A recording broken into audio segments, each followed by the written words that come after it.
तो पिछले एपिसोड में हमने देखा था कि चैन साओ को रॉयल पैलेस के ट्रेजर हाउस में से वो सारा सामान मिल जाता है जिसकी उसे जरूरत थी, और साथ ही उसे एक एंशिएंट आर्मर भी मिलता है जिसको वो रिफाइन करके अपनी बॉडी से कनेक्ट कर लेता है। और ये देखकर वो प्रिंस और प्रिंसेस दोनों ही बहुत ज्यादा हैरान हो गए थे क्योंकि उस आर्मर को रिफाइन करना बहुत ही ज्यादा डिफिकल्ट था। अब आगे तो एपिसोड की शुरुआत में हम चैन साओ, प्रिंस और प्रिंसेस को रॉयल पैलेस के ट्रेजर हाउस में से लौटते हुए देखते हैं। अब यहाँ पर जैसे ही वो एल्डर्स चैन साओ को देखते हैं तो वो उनसे पूछते हैं कि आपको वो सामान मिला जिसकी आपको जरूरत थी। तो इसके जवाब में चैन साओ कहता है कि हाँ, मुझे वो सब कुछ मिल गया। तभी पीछे से वहाँ पर महाराजा और लॉर्ड ज़ोउ आते हैं और महाराजा चैन साओ का वेलकम करते हैं। तो फिर चैन साओ भी उन्हें थैंक्स कहता है और फिर बोलता है कि आपने आज हमारे यहाँ पर जो मदद करी उसके लिए मैं आपका हमेशा शुक्रगुजार रहूंगा। जिस पर महाराजा बोलते हैं कि आपको शुक्रिया अदा करने की जरूरत नहीं है, मैंने वही किया जो मुझे करना चाहिए था और मुझे खुशी हुई कि मैं आपके किसी काम आया। और फिर वो अपने मंत्री से कहते हैं कि प्रिंस और प्रिंसेस को आप यहाँ से ले जाइए क्योंकि अब महाराजा को चैन साओ से कुछ जरूरी बातें करनी थी। और बात करें प्रिंसेस की तो वो अभी भी चैन साओ को दोबारा घूम घूम कर देख रही थी। अब तो ये फाइनल हो गया है कि प्रिंसेस चैन साओ के प्यार में गिर गई है। अब उन सब के जाने के बाद महाराजा चैन साओ को बोलते हैं कि मुझे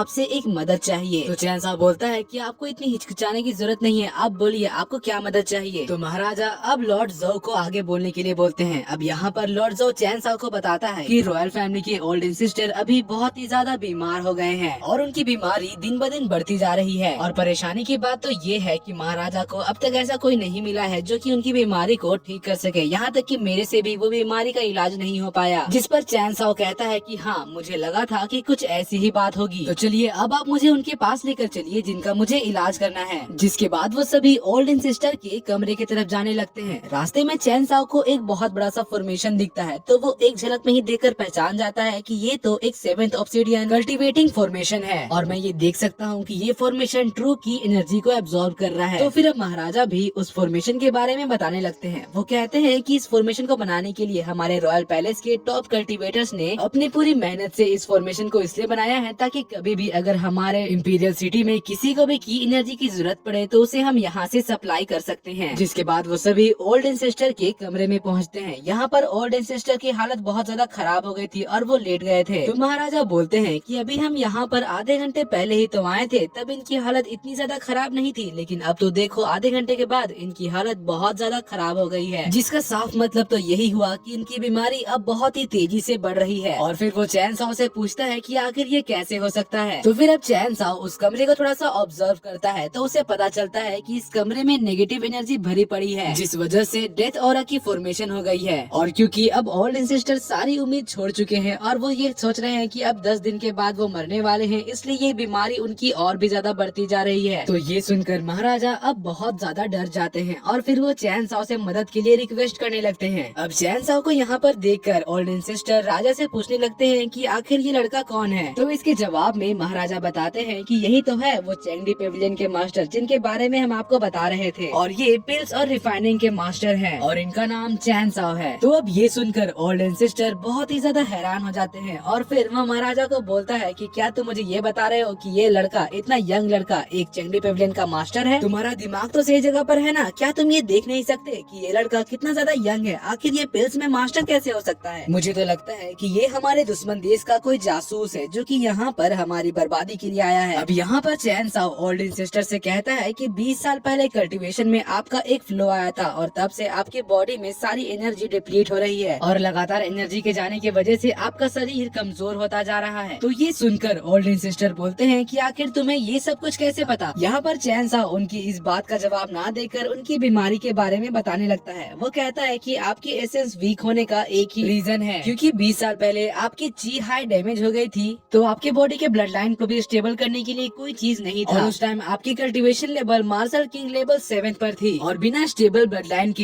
इसके आगे कल्टीवेशन के जरिए ब्रेक थ्रू करना इम्पॉसिबल है। मगर उस समय अगर आप एक 7th लेवल के किंग लिन डैन को खा लेते तो फिर आपका ये प्रॉब्लम सॉल्व हो जाता। चैन साओ की बातें सुनकर अब ओल्ड एंसेस्टर को चैन साओ के ऊपर भरोसा होने लगा था। जिसके बाद चैन साओ कहता है कि अगर अब आपको मेरे ऊपर पूरी तरह से भरोसा हो गया है तो फिर अब आप अपना गार्ड नीचे कर सकते हैं ताकि मैं आपकी आगे की ट्रीटमेंट कर सकूं। और फिर चैन साओ बैठकर उनकी ट्रीटमेंट करना शुरू कर देता है। सबसे पहले तो वो उनकी बॉडी बॉडी को अच्छी तरह से स्कैन करता है और फिर उनके बॉडी में से और उनके रूम में से सारे नेगेटिव एनर्जी को निकालने के लिए एक एनर्जी ब्लास्ट करता है। तभी चैनसॉ के दिमाग में एक ख्याल आता है और फिर वो ओल्ड एंसेस्टर से पूछता है कि जब आप लेवल 7 के मार्शल किंग में थे तो फिर आप कहाँ पर कल्टीवेशन करते थे, जिसके जवाब में ओल्ड एंसेस्टर बताते हैं कि वो इसी पैलेस में कल्टीवेशन किया करते थे। जिसके बाद चैनसॉ बाकी के डिटेल्स लेने के लिए उनके सोल कोर के अंदर चला जाता है। यहाँ पर ओल्ड एंसेस्टर चैनसॉ के सोल शैडो को देखकर थोड़ा सा हैरान हो गए थे। जिसके बाद फिर चैनसॉ उनसे पूछता है कि आखिरी बार आपने कल्टीवेशन में ब्रेक थ्रू कहाँ पर किया था, जिसके जवाब में वो बताते हैं कि वो अपने रिट्रीट रूम में आखिरी बार कल्टीवेशन करे थे। और फिर वो सुनरॉय यानी कि महाराजा से कहता है कि तुम मास्टर चैनसॉ को हमारा रिट्रीट रूम जाकर दिखाओ। जिसके बाद सीन चेंज होता है और हम देखते हैं कि वहाँ पर सभी लोग अब रिट्रीट रूम पर पहुँच गए थे। यहाँ पर चैनसॉ लियू ताई यानी कि उस ओल्ड एंसेस्टर से बोलता है कि क्या आप मुझे दिखा सकते हो कि आप उस टाइम कहाँ पर बैठकर किस तरह से कल्टीवेशन कर रहे थे और आपका पोजीशन क्या था। जिस पर ओल्ड एंसेस्टर बोलता है जी जरूर, मैं अभी दिखाता हूँ। और फिर वो जाकर वहाँ पर बने फॉर्मेशन के बीच में बैठ जाता है। अब चैनसॉ ये देखकर थोड़ा हैरान हो गया था कि वो ओल्ड एंसेस्टर साउथ ईस्ट की तरफ फेस करके बैठ गए थे। जिसके बाद चैनसॉ एंसेस्टर को वहाँ से हटने के लिए बोलता है और फिर वो खुद जाकर उस प्लेस में बैठ जाता है। अब चैनसॉ की इन सब हरकतों को देखकर महाराजा लॉर्ड जो से पूछने लगते हैं कि आखिर मास्टर चैनसॉ यहाँ पर करना क्या चाहते हैं। जिस पर लॉर्ड जो भी बोलते हैं कि मैं भी श्योर नहीं हूँ कि मास्टर चैनसॉ यहाँ पर क्या कर रहे हैं। जिसके बाद हम देखते हैं कि चैनसॉ वहाँ पर बैठकर एक 7th ऑब्सिडियन फॉर्मेशन को एक्टिवेट कर रहा था। ये फॉर्मेशन वही था जो कि उसने आने के वक्त रास्ते पर देखा था, जिसको बनाने के लिए महाराजा के टॉप कल्टीवेटर्स लगे थे और लगा था बहुत सारा समय। मगर चैनसॉ इस फॉर्मेशन को बस कुछ ही सेकंड्स में कंप्लीट करने ही वाला था। तो फिर ये देखकर ओल्ड एंसेस्टर बहुत ही ज्यादा हैरान हो गए थे, क्योंकि ऐसे पावरफुल फॉर्मेशन को एक्टिवेट करने के लिए बहुत ज्यादा समय लगता है और लगती है बहुत सारी एनर्जी। मगर चैनसॉ तो इसको ऐसे कर रहा था जैसे कि ये कोई बच्चों का खेल है। और दोस्तों इसी के साथ ये एपिसोड यहाँ पर खत्म होता है। अगर आपको मेरी एक्सप्लेनेशन और ये एपिसोड पसंद आया तो प्लीज वीडियो को लाइक कर दीजिएगा और जाने से पहले चैनल को सब्सक्राइब करके बेल नोटिफिकेशन भी ऑन कर लीजिएगा, ताकि जैसे इसका नेक्स्ट एपिसोड आए तो आपको सबसे पहले पता चल जाए। तो मिलते हैं आपसे अगली वीडियो में, तब तक के लिए bye bye, be happy, be safe and thanks for watching.